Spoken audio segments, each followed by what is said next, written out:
An uplifter is a compelling leader who tries to breathe life and hope into people around them. Who listen and care and guide and help. Whose way of being in the world inspires. Who uplifts with humor and understanding. Who leads by example. Don't judge. Vulnerable. Bold determination. Who are here to create a better world. Who can learn and teach. Who encourages you. Who shines their light to lead other people. Who uses their best self in order to help others. I found the life that I liked and I worked toward that. We are all uplifters. Mwah, big love. Welcome to the Uplifters Podcast. I'm Aranza Savas. I've gotten to talk to a whole lot of inspiring and extraordinary women. One of the things I've noticed about these women is that almost none of them planned to be where they are right now. And that it was through life circumstances and unexpected shifts that they found themselves stepping into strength and this place that left the rest of us feeling inspired, but maybe left them feeling like they were walking into a wilderness. And I expect that every single one of you out there listening to this can relate, because life is full of surprise twists and turns. And the story you'll hear today is big evidence of that. I first heard the story of Kristy Jeansonne at a Moth event and was extraordinarily moved by his journey. But I kept watching out of the corner of my eye this woman off to his side. And I looked over at my husband who was sitting next to me and I said, I want to know her story. So it is with great joy that I get to spend some time today talking with and sharing with you the story of Kristy Jeansonne. Kristy, welcome. Thank you for having me today. It's when you reached out to me, I'll try not to cry through the whole episode. It's okay. We're in this together. When you had reached out to me in that same day, I had a couple of other people reach out, and generally the reach out is for Brian, right? I was like, that one was for me. I'm like, no one ever reaches out to me. And so then I read it, dug in a little further. And then when you and I connected, and I was laughing because you mentioned you saw me off to the side and you were watching me. And I was laughing because during rehearsal, I was standing right next to Brian in the spotlight, because generally I don't go too far from him because his needs, happen instantly. And so I'm usually just right there. Or if we've done another event, they just pull up a chair and I just sit there. I'm off to the side. It's his game, but I usually am there. And at this rehearsal, they were like, oh, maybe can you take a couple steps to the side? Okay, maybe a little bit more. And then I was like, I paused them and I was like, guys, you can be straightforward. You don't want me in the spotlight. I got it. Move on over. I'm not here to be in the spotlight. I am literally just being attentive to my husband. So I was like, I see the dark space over there. That is my spot. I got it. And which I'm fine. I'm not there for this spotlight, but I just thought it was very funny. And then for you to say, I was watching you, it was just ironic. It was funny. And thank you for seeing me. You had your own light over there in the dark corner. And I was just so moved by the gentle way that you set him up to be successful and the way that you lent focus and really created focus for all of us on his story and an appreciation for who he was just through your loving attention. And I think that is something that as women we do in so many parts of our lives, but we don't necessarily get to observe the effect of it. And so it was a real joy to get to reach out to you. Now, you and I are in on the secret about Brian's story, and I think everybody else listening is probably like, what? So can you give us a little recap of the big shift that changed the trajectory of your family's lives? Brian and I have been married for 21 years, and we have 5 kids. I was 19 and he was maybe 26. I had a kid at 21, 22, 23. So our kids are 19, 18, 17, 15, and 12. Wow. So our first four are all boys and they are biological boys. I had all those babies. And then once we decided that we were happy and okay with birthing no more babies, we both had always just had the desire to adopt. And so separately before it's just something we both always wanted to do. And we kind of talked about it, but it was just like one day, it was far off. Like when we're, finished having biological children, then maybe we'll look into it. And so when our youngest boy was 18 months, we started the adoption process for a little girl. And we wound up adopting her from Ethiopia. It's like you're out there really just making your dreams come true. Yes. So we're not dreamers. We're doers. We're very on purpose. I'm a go-getter. Like if I see it, we're going to get there. Don't even question me. Brian still hasn't learned after 21 years. Somehow we're going to make it happen. And it might not look what we wanted it, but it'll happen. And we both were born and raised in the suburbs of New Orleans in a town called Kenner. We picked up our 5 young children and moved to the city of New Orleans in the heart of the city. We bought a beat up, rundown old house and renovated the whole thing ourselves. So in 2020, when the whole world shut down for COVID, we were gearing up for hunkering down with the 7 of us in our house. I think it was 4 weeks into COVID. And prior to that, Brian had a sprained ankle and he was kind of dealing with it on and off since October. I was like, it's your sprained ankle. It's your problem. I'm not your secretary or your assistant. You need to schedule those doctor's appointments yourself and be a big boy and make it happen. And they just weren't finding anything. So then like Mama Bear had to come out. Something's wrong. It's not getting better. Something has to happen. This is ridiculous. And so of course I jumped in, took over like I do. And again, COVID had started though, but this ankle and some other things were just starting to happen and the world was shut down. Doctors were closed. They were not answering. My best friend from my childhood is a pediatrician in New York. She was in New York City at the time. I messaged her and she was like, okay, well, they have this big group in the medical community going on right now that we can post things and people will respond and we can try to make things happen that way. Crazy enough, she did that, posted it out there. This guy was a resident of a neurologist here in New Orleans before he became a doctor. So he was like, I have a contact with Dr. Edwards in New Orleans. So this guy, I don't even know his name, nothing, called me. And I was explaining to him all the things that Brian's going through. And he's like, I just want to tell you, this does not sound good. This is not a sprained ankle. And I was like, okay, we need to get this ball rolling. And he was like, I am going to put a call in to Dr. Edwards and see if you guys can get in immediately. We walk into this doctor's office, us and the doctor, no nurses, lights are not on, like it's shut down, COVID. The hospital is eerie. We go into this appointment, tell the doctor what's going on. And he does this 4-minute assessment and he sits back and he was like, I really hate to be the one to tell y'all, but this is ALS. And here in New Orleans, we know what ALS is here because we have a famous retired NFL football player, Steve Gleason, who has ALS. And so he even had a documentary come out a couple of years ago that our family went to the movies. We watched it and they actually live right in our neighborhood. And so we are all aware of ALS here and we know what it does. And so it was just hearing him say that, I thought we were literally going to the doctor to get started to figure out what is happening, not to get a diagnosis. And so it's just one of those days that just changes your life forever, right?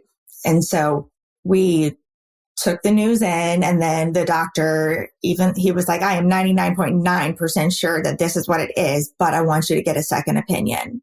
And so about 2 weeks later, we saw his colleague and she confirmed that it was ALS and then just kind of helped us with like what we were going to need to do moving forward. And so immediately from that, I contacted people. Steve Gleason, his main like caregivers, one of them is a childhood friend of Brian's. The other one was my kid's PE coach in elementary school. Oh my gosh. So we already had these connections. And so we were immediately able to get in touch with those guys. And then we just did a deep dive right in. And so for COVID, for us, it wound up being a great timing. Bad timing on the doctor getting things done like that. But as a family, and especially a family of 7, I mean, every single activity in our schedule was closed. It was off. We had made our own little neighborhood pot of eating dinner together every night. And our neighbor cooked. She taught our kids how to cook. And it just really became this really beautiful community experience. And so we all grieved together. We didn't tell our kids for a little bit because they were at such different ages then. And we were able to explain it to our older ones, just different than our younger ones. And again, the ALS is well known here. So they kind of knew, I guess, what the end all would be because Steve is already trach at that time. And so we just had days in bed of crying and days in bed of laughing. And we spent a couple of weeks of being really sad. But then it was like, okay, how are we going to live? And immediately I planned this big surprise vowel renewal for us. I didn't have a wedding ring anymore because when we were doing our adoption for Zoe, we pretty much sold anything and everything we could to raise money for that.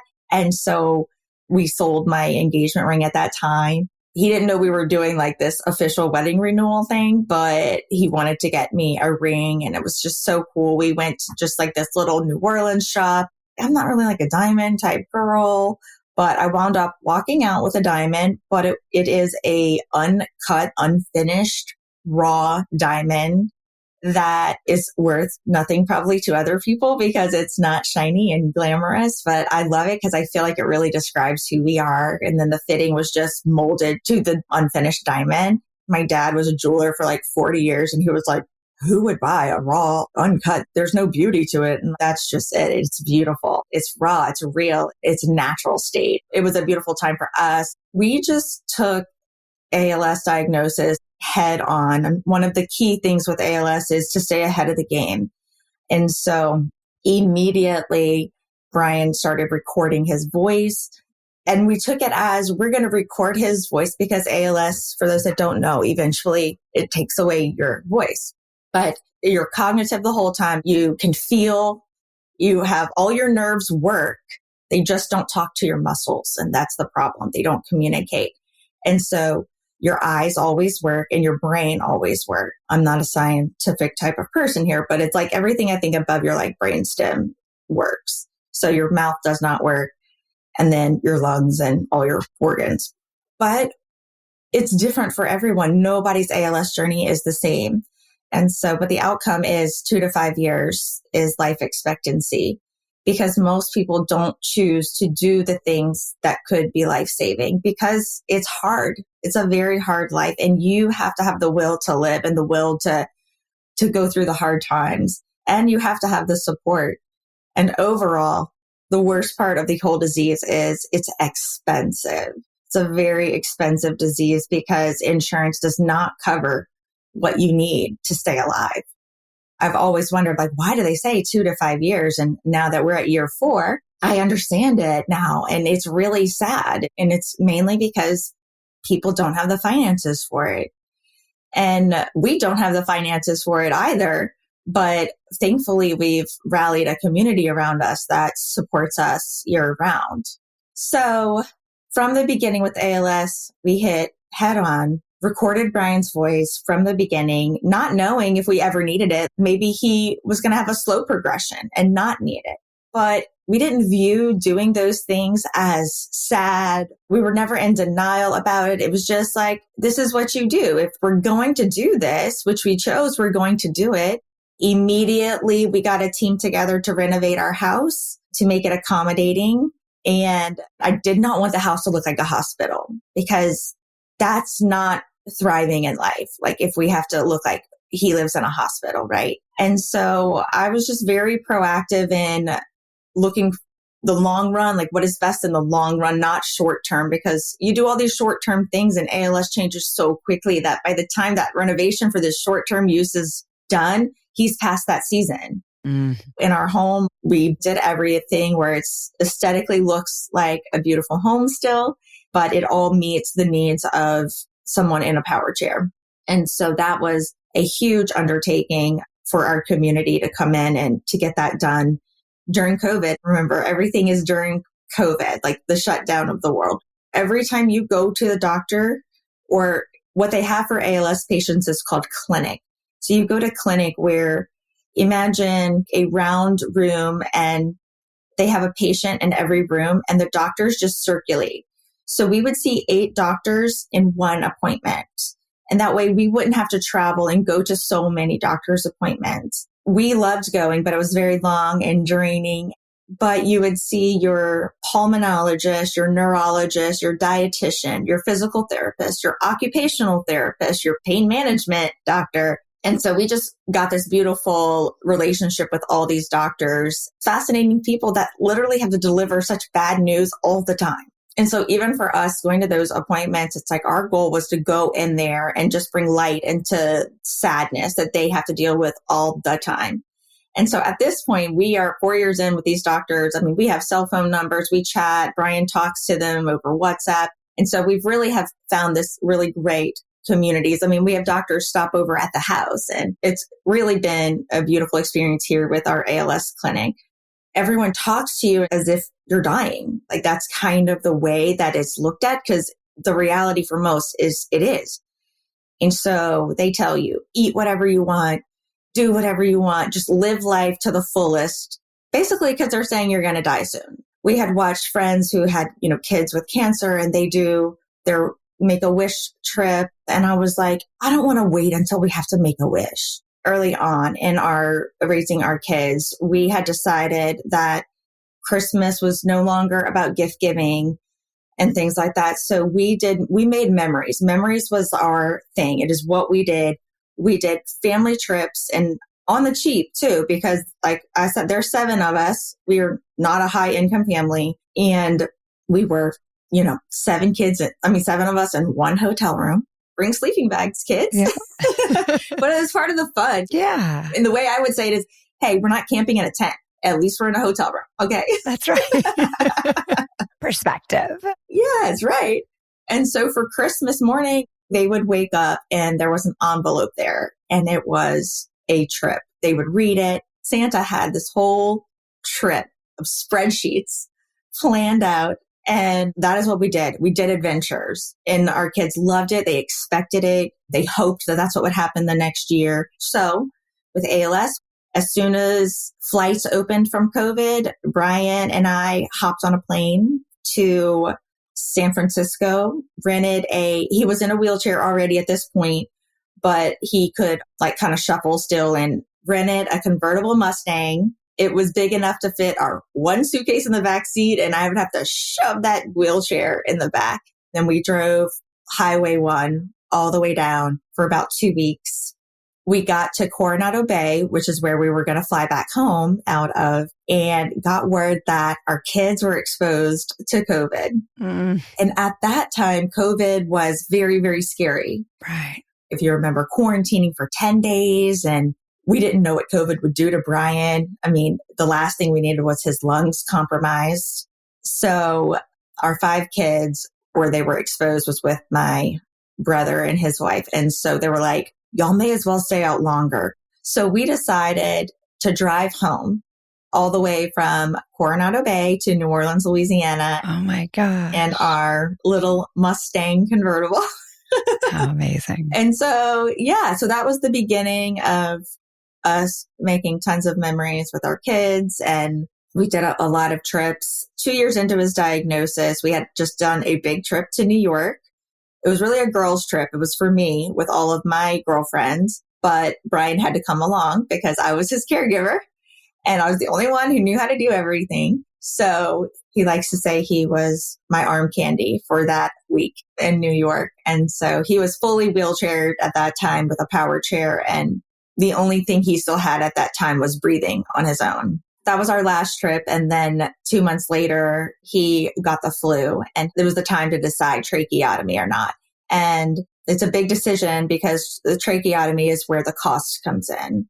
After you have a tracheotomy, you have to have care for 24/7. You cannot ever be left alone. The hospital trains you on how to care for it. You do not get any home help. Everything for us with caregiving is out of pocket. And luckily, I'm able to do it and I do a lot of it. And our kids are now older teenagers. And so they help a lot as well. After the tracheotomy, once he learned and, was at terms with, I live basically on a ventilator, it was kind of a change of mindset. It's like, okay, so you're not going to die now. So now what? How does this life look like? And that was a very hard mental game for him. That's when he started writing his book. He's always been a writer. He's a speaker. He's a gorgeous outlook on life. So he started writing a book and he just got his vision one day for it. It just snapped. We were actually in Florida on a beach trip. He got this vision and he was like, all right, I'm ready to write the book. Went home and he just took this deep dive into writing, 6 hours a day. I'm saying writing, but writing for Brian means typing on a computer using his eyes only. So his eyes connect as the mouse to the computer that he has in front of him. And he literally types letter for letter. And so 6 months later, he has written a book, 83,000 words, all on his own. Unreal. Not a ghostwriter, none of that. He literally typed every word. And for me, in all of this, prior to his tracheotomy, I and the kids were his sole caregiver for 2.5 years. And I was at the point where I was ready to hop on a plane and never come back. Yeah. I was so done. It had to be exhausting. No matter how much you love somebody. I mean, I felt that way with just having my first baby. Right. I was like, this is exhausting. Yes. Brian and I talk about this all the time. So imagine having a newborn and they never grow up. Mm-hmm. We joke, we have very dark humor in our house too. It's fun. It's having a newborn baby and it never ends. You can't go in and get a cup of coffee while you have the baby on your hip. Your baby is bigger than you. I had to learn how to pick him up, transfer him from wheelchair to toileting to the bed. Our kids literally started working out. We got weights in the backyard because our kid, 2 of them were like, we need to start getting stronger so we can help mom lift dad. And I'm by no means yes. We talk about it all the time. We don't know who they would be without ALS today. They would probably be typical teenagers, but they're not. And they are really blossoming into these. I want to be them when I grow up. How beautiful. They are amazing. Yes.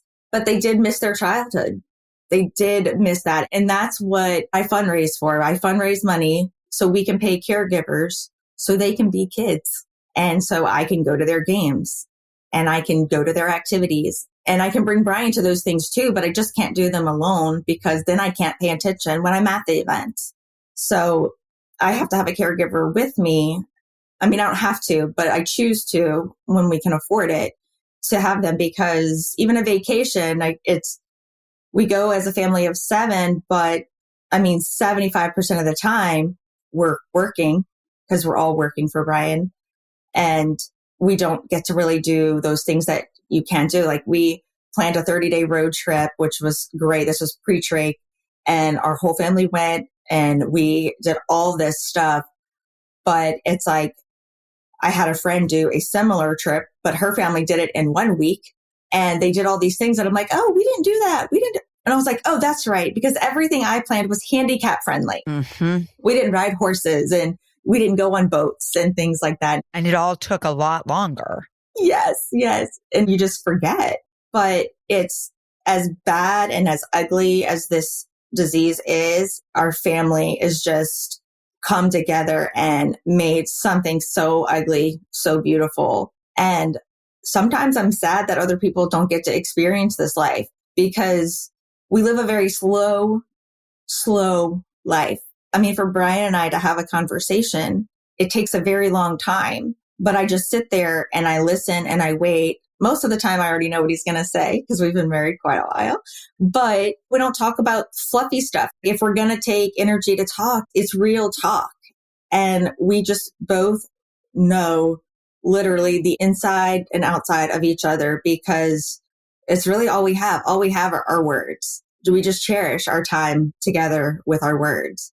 He's a lot more poetic than I am. And so his words are a lot prettier.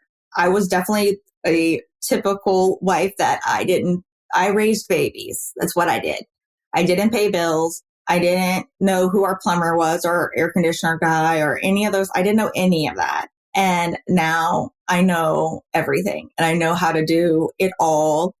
That was a big learning curve. Not that I couldn't do it. I didn't have to. Why would I do it? Yeah. I mean, we were married at that point for 17 years and he had done it all along. So, but just adding all of those, I mean, I don't know what it's like to be a single mom, but at the same time, I think this is a little bit into the life of a single mom when you're running the whole show. Mm-hmm. And it's hard. Yeah. And I look back at moms that I've known that have been single moms. And I have a dear friend that her husband passed away unexpectedly and she has 4 little ones. And it was actually just a couple months after Brian's diagnosis. So we've been journeying this together.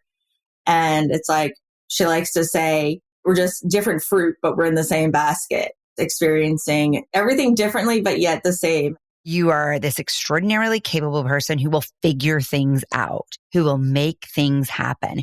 You are going to keep showing up no matter what. Any resistance, any obstacles, these are just problems to solve. Mm-hmm. We're going to get through this. There's not like, oh, let's self-doubt and worry ourselves and procrastinate. It's let's face this stuff. And you are so true to who you are in every one of these situations. It would be so easy to just feel completely overwhelmed and succumb to the worry and the fear to a degree that you get paralyzed, which is honestly what happens to so many of us when we are faced with giant life-altering surprises. And so I'm curious how you found your way out of the bed to get in there and face all of this and find your way through. I wonder that too. Sometimes I use the word personality a lot and the kids hate when I say that. They're like, don't say the P word, Mom. I would say that I don't have a choice, but I think I do. When I had my 4th boy, so 0-year-old, I had a 2-year-old, a 3-year-old, and a 4-year-old. Just picture that for a minute. Oh my gosh. It's like your life was training you for this. Right. So the organization, the planning, all of those things, I don't know if that's who I was going to be if I didn't have kids and get married at 19, but I did whatever I had to do to really survive and not run away, right? And not lay in bed all day. I mean, these little people needed me and they needed me high functioning. Mm-hmm. I have 3 siblings and he has 1 sibling. And that generation of parents, they kind of just raised you all together like as one unit and didn't really, or at least that's my experience. And they didn't really raise us as individuals. They weren't like, oh, you need to be disciplined this way, but your brother needs to be disciplined this way. We were just all lumped together, right? And we were just raised together. And I vowed not to do that. And Brian did not want to do that either. And so we really took this approach of learning each kid and how they responded and how they worked and what they needed, which that was exhausting. That is why people don't do that. It's exhausting. Mm-hmm. Yeah. And it takes a lot of thought and a lot of intentionality. Starting that long ago with that mentality really helped me move into this season of life with a lot of grace because I've already trained myself to be that way. If you would see the things I had to MacGyver to get Brian in wheelchairs and holding a phone, holding a cup, holding, whatever it was so that he could feel like he could still do things. Mm-hmm. I don't know. I go in there, I see it, And immediately my wheels start spinning and I want to make it happen. I want to make it the best experience for whoever it is. And at some point it's a good and bad thing, but I do give everything, all that I can give. Yeah. I just do it. I say I don't have an option, but I guess at the same time, I know plenty of people that if they're depressed, they just stay in bed for months. And I don't see that as an option for me. There's too many people that rely on me. And I mean, I do it all for myself too, for my own sanity. I'm in charge of too many people and too many things. And I have to keep going, like for them, you know. I believe deeply that the only thing we cannot have too much of is love. And that every time we love someone or something else, it just introduces so much complexity. There's more risk, there's more loss, there's more fear. And yet it's always the trade-off I would make. Yeah. It's fascinating though, going through this disease with Brian, the amount of people though that are more withdrawn instead of coming over more, hanging out with Brian more. It's like you just said, it's the fear of loss, the fear that he's going to die, and the people just go away. Yeah. I feel like we are more connected now with, this is why we say, I don't even know if we could take ALS away now, but I don't think we would take it away from the past. If they wanted to cure it and make Brian a whole person today, yes, but what we have learned and experienced from this diagnosis, we would not take that away. And it's a weird thing, I think, for people to hear when we say things like that. But the community of people that we have now, that instead of running from the fear, it's a whole new group of people in our lives. And it's just been so beautiful. I mean, even down to meeting you. And ALS has taken down all the walls. There are no secrets in our house. Our kids know everything. Our kids tell us everything. We've been able to walk through with them in all of the typical teenage things. We're all able just to see life at such a precious state. And we don't worry. Like, I am not worried.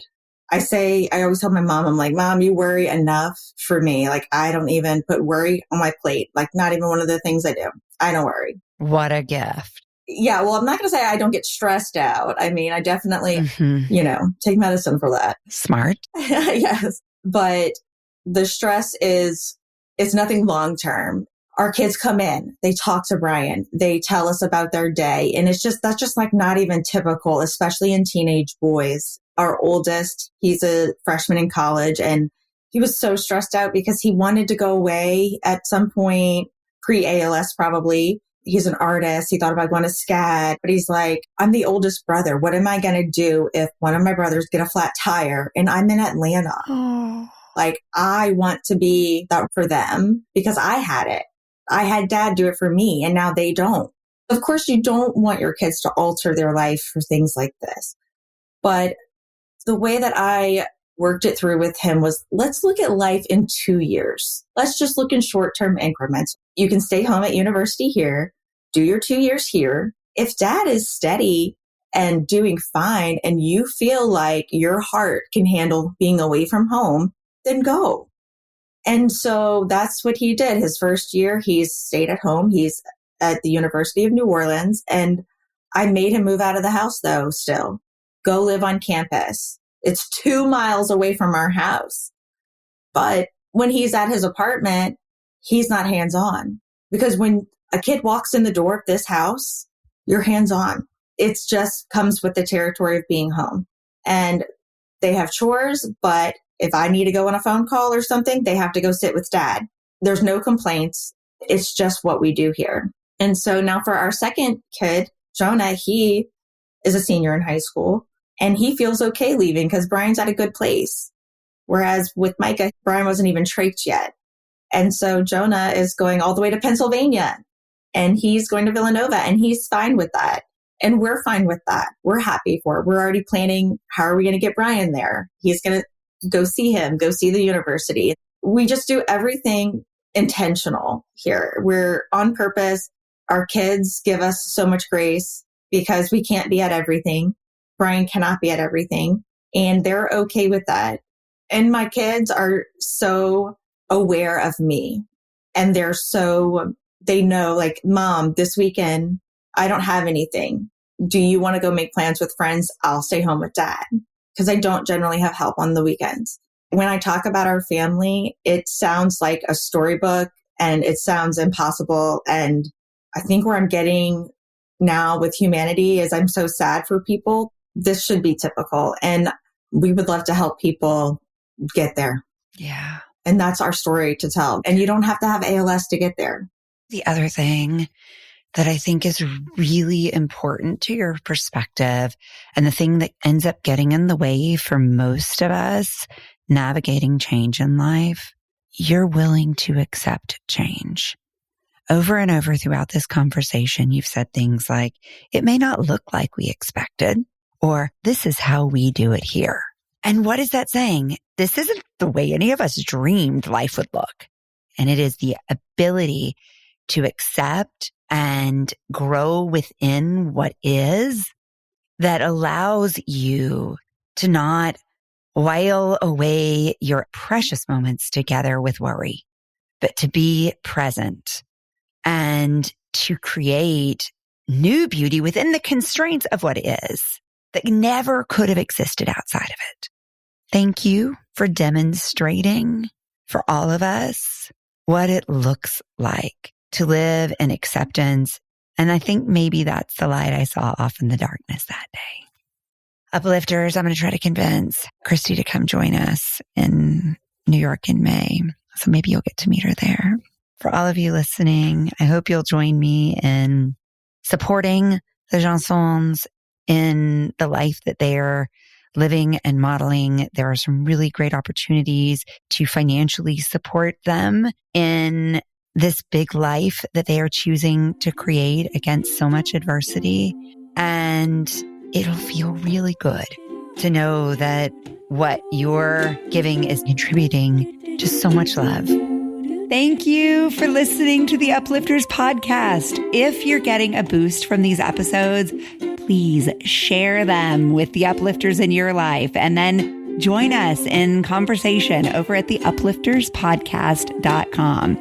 Head over to Spotify, Apple Podcast, or wherever you get your podcast, and like, follow, and rate our show. It'll really help us connect with more uplifters, and it'll ensure you never miss one of these beautiful stories. Mwah! Big love. Painted water sunshine with rosemary and thyme.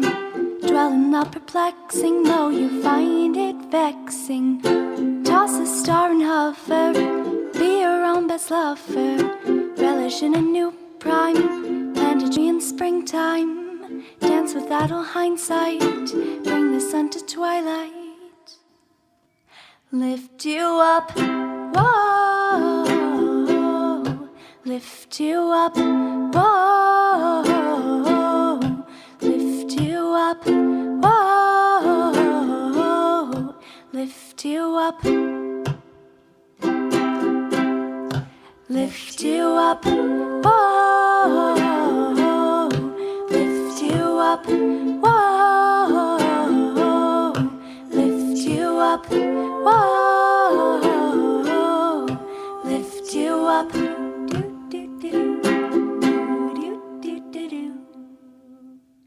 Beautiful. I cried. It's that little thing you did with your voice. Right, in the pre-chorus, right? I was like... Mommy, stop crying. You're disturbing the peace.